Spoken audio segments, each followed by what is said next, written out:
Is it fair to say that the greatest fraud check of all time happened on Saturday when Andrew Tate lost to Chase Damore? He should have never taken this fight. If there was any sort of doubt about him winning, he should have never taken this fight. And now he's going online and he's doing the babyface thing of like, you have to live, and I'd rather try and fail. No, that's not who you are. Your persona has nothing to do with failure. Your persona is about winning. Your persona is about achieving wealth and success. Your persona is not about trying. Andrew Tate built his whole image on one loud promise. He never takes an L, he never cracks, and when everyone else folds, he stands tall like nothing can touch him. That untouchable myth got wrecked in a single night, and the damage was impossible to hide. When the fight was over, the shock wasn't about who won or lost, it was about Tate himself and the look he couldn't control. The cameras caught something different, something raw, and people felt it instantly. What came after that loss is where things spiraled fast, because the confidence slipped and the mask started sliding. This wasn't just a defeat, it was a public unraveling that exposed pressure, ego, and cracks he never wanted anyone to see. This fight was never a choice for Tate, it was a must-do situation.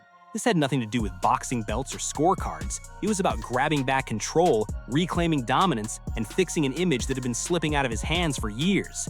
He needed this moment to prove he was still that guy, still untouchable, still ahead of everyone else. Trying, and hey, if you don't succeed, you gave it the old college try. That is the antithesis of everything that you have spewed over the past 5 or so years. So miss me with the like, I'm proud of myself for trying, and I went in there against the champion who's really good. No, you didn't. You went in there and you looked awful and you failed. And so just be honest about that. As far as his skill and ability, it underdelivered. Did Tate look bad? Yeah, he looked bad. He didn't look good. There's no way to say he looked good. He looked gassed after 3 rounds. The setup looked almost unfair on paper. A former world-class striker with years of serious training stepping in against a reality TV personality with limited fight experience. The odds screamed easy win, fast finish, and a loud statement to silence critics. Everyone expected Tate to walk through this, raise his hand, and reset his whole narrative in one night. That's why the pressure was massive. A win would have opened the door to more fights, bigger names, and a clean return to the spotlight he thrives in. This was supposed to be the reset button. But the second the bell rang, something felt off. His movement looked heavy early on. His breathing didn't look right. By the 3rd round, he wasn't pushing forward anymore. He was backing up, trying to hold on. That's when people started noticing this comeback wasn't playing out the way it was sold. And even with all that, the fight itself wasn't the real shock, because what Tate said after the match is where things really cracked open, and the situation started to spiral fast. This is where everything really flipped, and it didn't happen inside the ropes, it happened inside his head.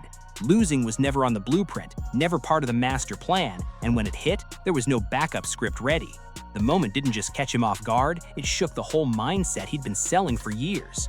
At first, he tried to play it smooth. He gave his opponent respect, said all the right lines, kept his tone calm and measured, like everything was under control. But if you listened closely, the cracks were loud.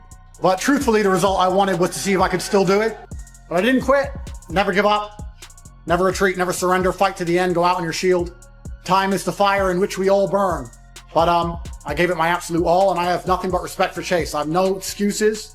He was the man who won. He deserves this victory. Truthfully, completely, and honestly, I'm actually very proud of him. And I'm glad to know that Misfits have a true champion, because he is a true champion. So I'm not disappointed in myself. I don't operate from that frame. The only way I would be disappointed in myself is if I was too scared to fight at all. And everyone said, Andrew, you're 40 years old. You just got out of jail. You've been through so much. You have so many problems. There's so much going on. Why would you do this? Why would you risk it all? Why would you get in there? And I felt a tinge of fear for the first time in my life. And that's when I knew I had to fight.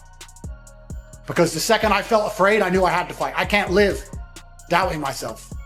Seeds of doubt grow into forests of inaction. I don't operate that way.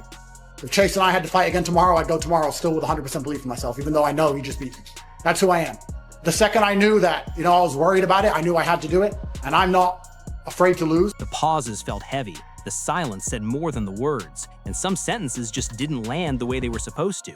Then came the explanation, and this is where things got messy.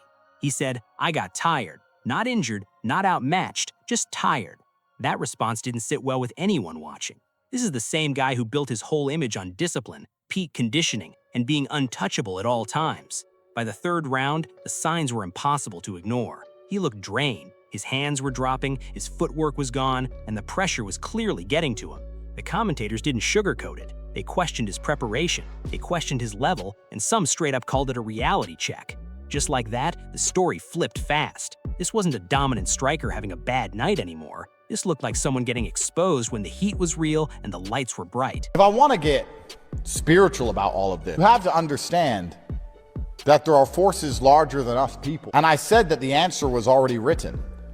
Why did I get tired? I don't know. It doesn't make sense. The only thing that makes sense is that I was not supposed to win. Why was I not supposed to win? Is the world a better place now that I've lost? Maybe the win means more to Chase than it would have mean to me. Maybe Chase couldn't handle the loss. Maybe God decided, you know what, Chase has been through enough with mocking and things on the internet. Chase doesn't need the loss right now. Andrew can handle the loss better. Maybe God decided. Maybe if I won, we would have went out and celebrated that night, and Tristan would have smoked a bunch of cigars, and maybe he would have died 1 minute earlier. And maybe I get an extra minute with my brother because I lost. And here's the key moment. Instead of owning it, instead of saying, I wasn't ready, he hesitated. That hesitation mattered, because that's when the persona started cracking in public. Once the excuses start rolling, it's hard to stop what comes next. And what he said after that shocked even his most loyal supporters. He leaned on faith, saying you have to trust a higher power, hinting there was a lesson hidden in all of this. This is where the story truly pivots, and it has nothing to do with punches or scorecards. It all happens in his head. Losing was never written into the plan, not even as a possibility, and when it became real, there was no script to fall back on. That shock alone rattled everything he'd built up.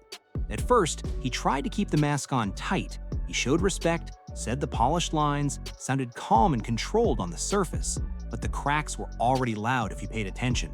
The pauses dragged, the hesitation crept in, and some sentences just didn't hit the way they were supposed to. Then, the explanation started rolling out fast. Age, ring rust, timing issues, the opponent leaning too much. Look at the pattern here. Everything got mentioned, except the one thing that actually matters most, preparation. And that's wild coming from Andrew Tate, the guy who built an entire empire preaching accountability. This is the same man who mocked failure and said losers always blame something else. Now suddenly, none of it was his fault. He claimed he trained perfectly, said his body was in peak condition, said he did everything right. But if that's true, why was he completely gassed by round 3? That contradiction just sat there, unanswered, uncomfortable, and impossible to ignore. The internet caught it instantly. Clips spread everywhere. Old quotes resurfaced fast. The contrast was brutal. The same man who once said, "What do you call someone who loses? A loser?" was now explaining why losing didn't really matter after all. And this is where things get darker. Instead of stopping, he pushed even further. He didn't just explain the loss, he redefined it. That's the moment this stopped being about boxing entirely. Suddenly, it wasn't physical anymore. It turned cosmic. God, fate, the universe. He started talking about destiny and God's plan. And that shift made people realize something much bigger was happening. I don't even know. I've not yet had time to process why he beat me. I got tired after the second round, and I don't know why. The first and second round, he couldn't touch me. If I didn't get tired, I would have won. He started talking about how some losses are meant to happen, not because you failed, but because the universe already decided it. Think about that for a second. This is the same man who preached that discipline controls everything, that effort separates winners from losers. Now suddenly, discipline didn't matter anymore. Losing wasn't failure, it was sacrifice. And that's the moment people leaned in, because this didn't sound like confidence or growth. It sounded like someone trying to survive a shattered identity. The so-called top G persona never spoke like this before. It never accepted weakness. It never praised losing. But now he wasn't angry. He wasn't mocking anyone. He didn't sound fired up at all. He sounded tired. And that shift made fans uncomfortable, because the real question started bubbling up fast. If the universe decides who wins, what happens to the man who said he controls everything? Once you hand power away like that, you don't just grab it back. Then came the biggest pivot of all, money. He reminded everyone he was still rich, still successful, still above it all. He said the loss didn't matter. But listen closely, because for years winning mattered, dominance mattered, legacy mattered. Now suddenly none of it did. That contradiction hit hard. People started noticing the pattern. When he wins, it's superiority. When he loses, it's irrelevant. When he dominates, it's discipline. When he fails, it's fate. That's not confidence, that's coping. And the worst part, the criticism wasn't just coming from haters anymore. It was coming from his own supporters. And I don't need to know exactly what it is. If God decides that for some reason he's going to instantly gas me when I was in perfect physical condition so that I lose, then I have to accept God's decision. And I'll take the punches in the face like a man. And I'm not going to bitch, I'm not going to complain, and I'm not going to cry. I'm going to take it. God decided on that day that that's what has to happen to me, so I did it. If you're going to go through life without understanding that there's a grander plan, a plan that's bigger than just you and your ego. The plan is bigger than just us and our egos, guys. The plan is bigger than just, I want to win, so I have to have what I want like a spoiled child. And what God decides and what's good for the universe and what's good for people to learn from and what's good for the general karmic retributions of the planet. Fuck all that. Real questions started flying fast. If he trained perfectly, why was his cardio gone? If discipline is everything, why do the same rumors keep popping up? The shield cracked. Old stories got re-examined. Past championships were questioned. The myth didn't shatter instantly, but it started wobbling in public. This wasn't just a bad night anymore. This was a credibility collapse, and you could hear it in his voice afterward. Not rage, not fire, just exhaustion. This wasn't a meltdown because he lost a fight. It was a meltdown because the character he built might not protect him anymore. This was never really about boxing. It was about identity. When everything is built on winning, losing doesn't just hurt, it exposes. And that shift set off a whole new wave of reactions that he clearly didn't expect. Once the talk moved from punches to destiny, people stopped seeing a fighter explaining a loss and started seeing a man trying to protect a collapsing image.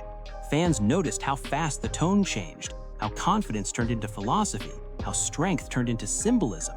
Instead of breaking down mistakes or strategy, he leaned into bigger forces, like the outcome was decided before he ever stepped inside the ring. That move raised eyebrows everywhere. Critics said it sounded less like wisdom and more like deflection. Supporters tried to spin it as growth, but even they struggled to explain why accountability suddenly disappeared. Social media went wild, dissecting every clip, every word, every pause. The comments weren't about boxing anymore, they were about belief, ego, and whether this was evolution or pure damage control. And in that moment, it became clear this loss didn't just hurt his record, it shook the foundation of the persona he'd been selling for years. For years, Andrew Tate sold certainty, control, and the idea that effort guarantees results. This moment shattered that illusion, not because he lost, but because he couldn't explain the loss without rewriting his own rules. So here's the real question. Was this just one bad night, or was this the moment the persona finally cracked? Drop your thoughts in the comments, hit like if this breakdown made you think, share it with someone who needs to see it, and subscribe for more deep dives like this, because stories like this are never as simple as they look.